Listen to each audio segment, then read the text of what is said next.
A Vietnam veteran walked into City Hall seeking the benefits he had earned, only to be mocked and humiliated in front of strangers. The clerk, Linda Carson, dismissed his service with cruel words that left the entire room in silence. But his daughter refused to let this injustice fade, sparking a chain of events no one expected. Just wait until you hear how this drama turned around, and how justice in the end rose higher than humiliation.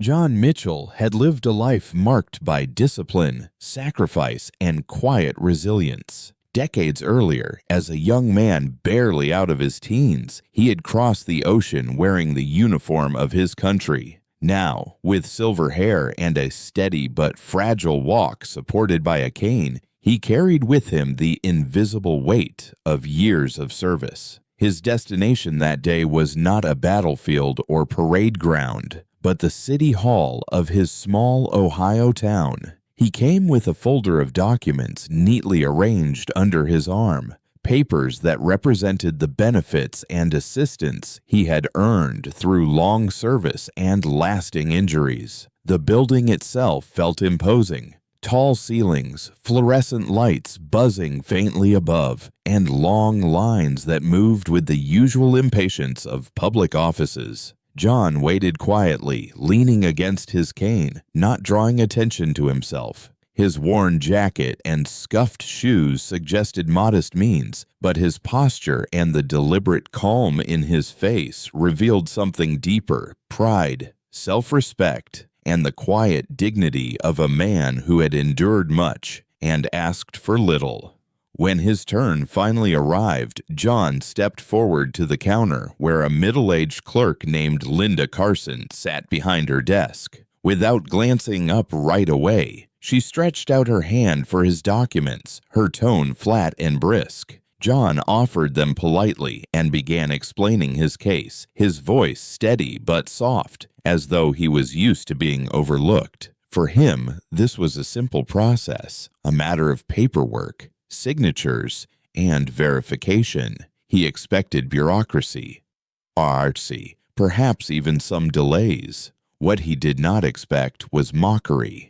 As Linda skimmed his papers, she sighed audibly, then muttered something under her breath. Lifting her eyes, she raised her voice so that everyone in line could hear. With a sharp laugh, she declared, "You're probably just pretending to be disabled so you can collect money from taxpayers." The words cut through the room like a sudden crack of thunder. Conversation stopped. People shifted uncomfortably in the line, some looking down, others turning their heads toward John. The fluorescent lights seemed harsher, the silence heavier. For a man who had once stood shoulder to shoulder with comrades in moments of life and death, this kind of attack was different. It wasn't physical, but it pierced just as deeply. It was humiliation. John's face remained calm on the surface, but his hand gripped the head of his cane a little tighter. His heart raced, and in that instant, every person in the room became a silent witness to an act of casual cruelty. Some in the line frowned in disapproval, but no one spoke up. Linda shuffled the papers carelessly, as if she had said nothing out of the ordinary. For John, the insult was not just about him. It was about every man and woman who had worn the uniform, who had given years of their lives in service, only to return home and sometimes feel invisible. His dignity, earned through hardship and loyalty, had been dismissed in a single careless sentence. The viewers feel it too, the spark of anger rising inside. How could a public servant, entrusted with helping citizens, speak with such disregard? How could she question the integrity of a man who had carried burdens most people could never imagine? In that moment, the audience is not just hearing John's story. They are standing in that echoing hallway with him, feeling the sting of those words, and demanding respect on his behalf. John stood at the counter, trying to gather his composure after Linda's words had silenced the entire room. He leaned slightly on his cane, his other hand trembling just enough to betray what he was feeling inside. With a quiet steadiness, He tried to respond. "Ma'am," he began, his voice low and controlled, "these aren't just papers. I live with the injuries every single day. I'm only asking for what the law provides." But before he could finish, Linda interrupted, her tone sharp and dismissive. She waved her hand as though brushing away his words, flipping through the papers without real attention. "Yes, yes, I've heard it all before," she said loudly, her voice rising just enough to make sure everyone nearby could hear. A young man waiting in line behind John let out a short chuckle, the kind of laugh that stings not because it's loud, but because it confirms someone else has joined in the humiliation. John's throat tightened. He tried once more, speaking with the patience of someone who had endured far greater trials in life. "I came here today in good faith." But again she cut him off, her eyes rolling with exaggerated impatience. To her, he was just another file, another task to be dismissed. At that moment, John realized nothing he said would change her mind.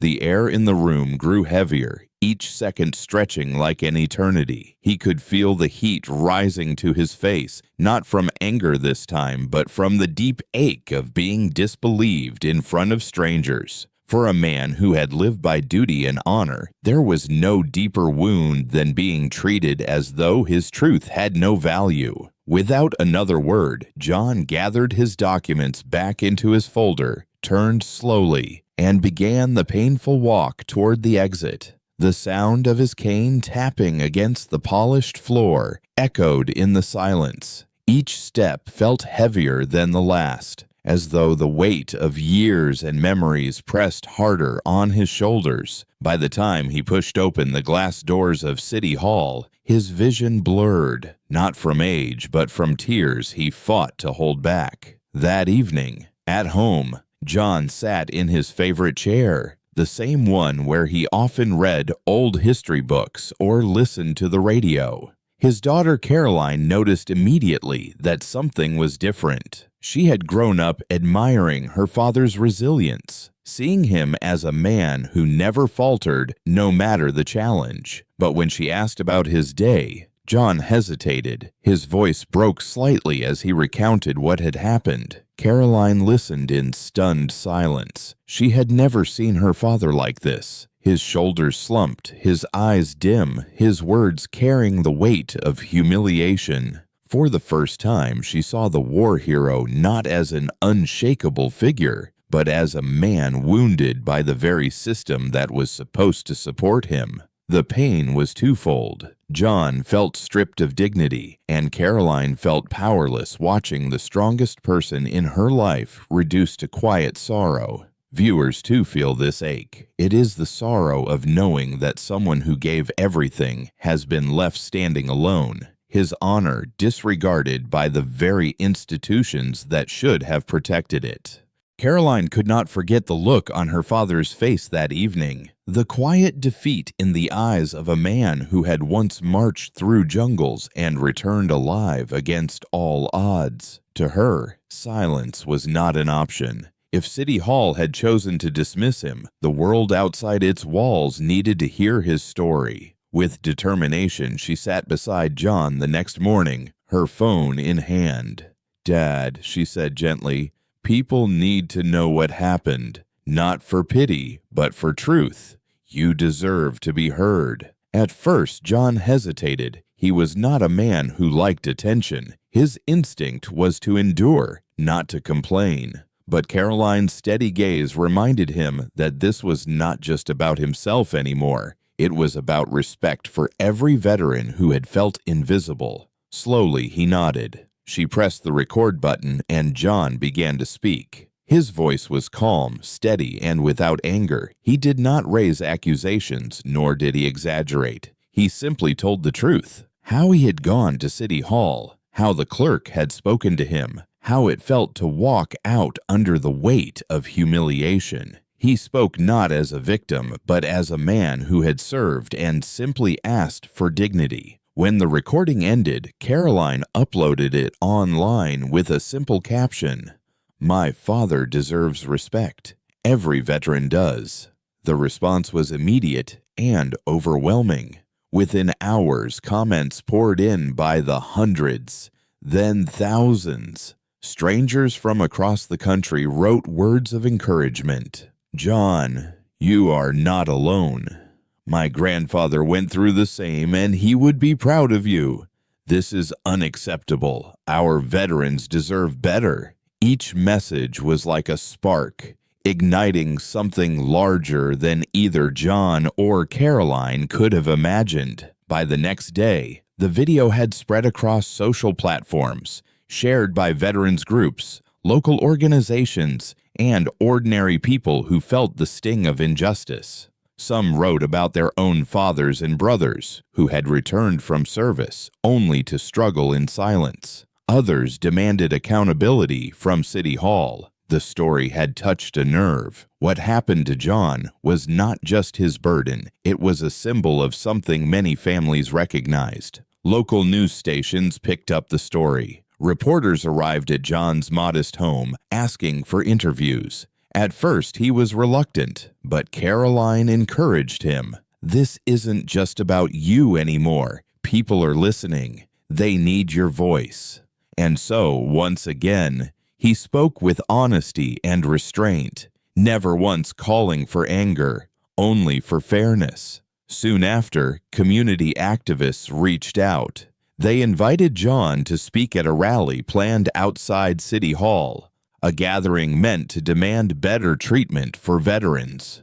Word spread quickly. Flyers were posted, groups mobilized, and neighbors who had once only exchanged polite greetings now united under a common cause. For John, this was something unexpected. The same building where he had walked out with his head low was now becoming the place where people would stand beside him. Hope began to glow where sorrow had been. The humiliation that once felt like the end of his dignity was transforming into a call for change, amplified by countless voices. The viewers too feel that shift. The story is no longer about one man's pain. It is about the power of community, the refusal to remain silent, and the courage of a daughter who turned despair into a movement.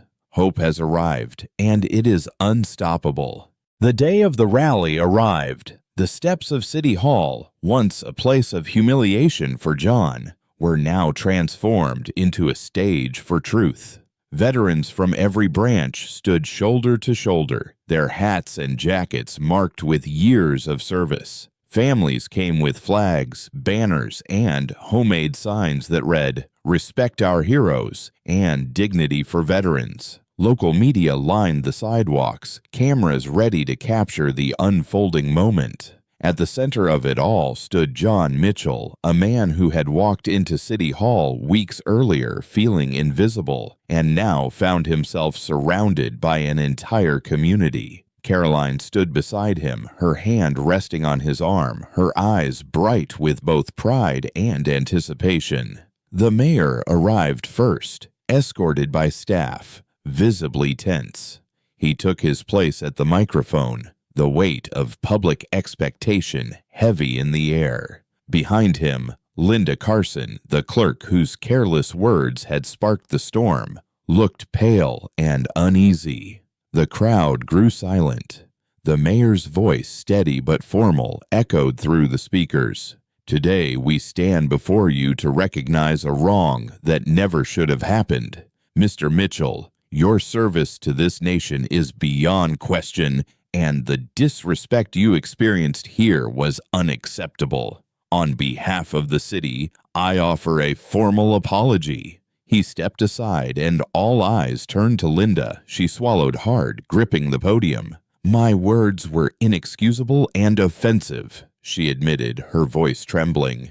"I spoke without thought, and I caused pain to a man who deserves only gratitude. I am deeply sorry." A murmur rippled through the crowd. Some nodded, others crossed their arms, but everyone was waiting for John. Slowly, John moved forward. His cane tapped against the steps, but his back was straight, his presence commanding.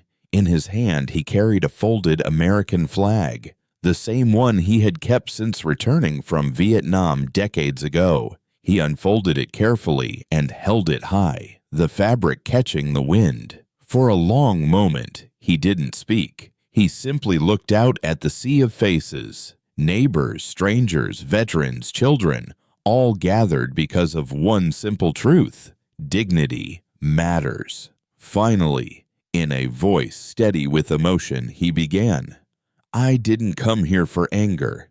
I didn't come here for pity. I came here because respect is something every veteran, every citizen deserves. What happened to me was painful, but what I see today gives me hope, not just for myself, but for all who have felt forgotten." The crowd erupted. Applause thundered across the plaza, chants of "John, John, John" filling the air. Veterans raised their caps, families waved their flags, and for the first time in weeks, John's eyes carried not sorrow, but pride. It was more than an apology. It was a restoration, a moment where truth, amplified by the voices of ordinary people, reclaimed honor that should never have been lost.